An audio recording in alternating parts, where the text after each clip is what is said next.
Hello and welcome to part two of ranking every single NBA player with A last names for now.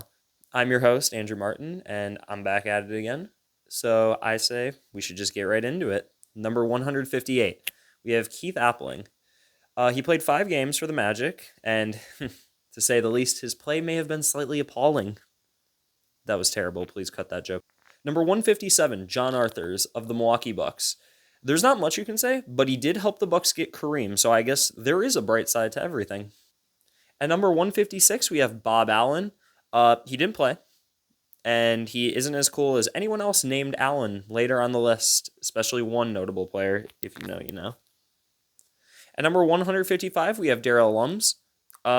Again, didn't really do anything, but it's what you expect with players around this tier. At number 154, we have Joel Ayayi. He played for the Wizards.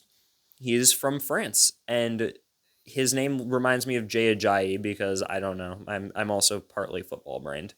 Speaking of football brained, at number 153, we have Otis Allison, who he averaged 1 point per 9 minutes played in one season. Irrelevant. I immediately think of OJ Anderson when I hear that name, though. So that is what his impact is on my life. At 152, we have Alexander. Cliff Alexander is his name. He played 8 whole games. He averaged 4.5 minutes in said games. This is why he is in this tier. At number 151, we have Willie Allen.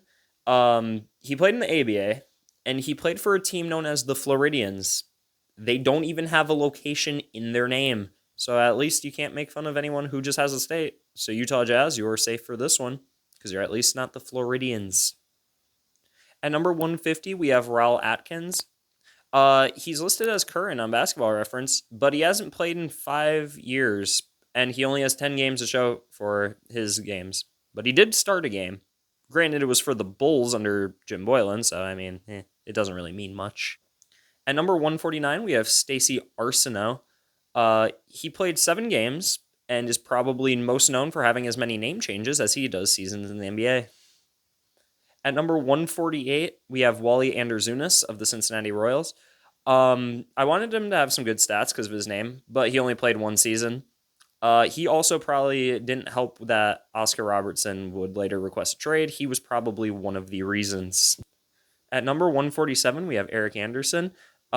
He was a professional bench rider for the good Knicks teams in the 90s.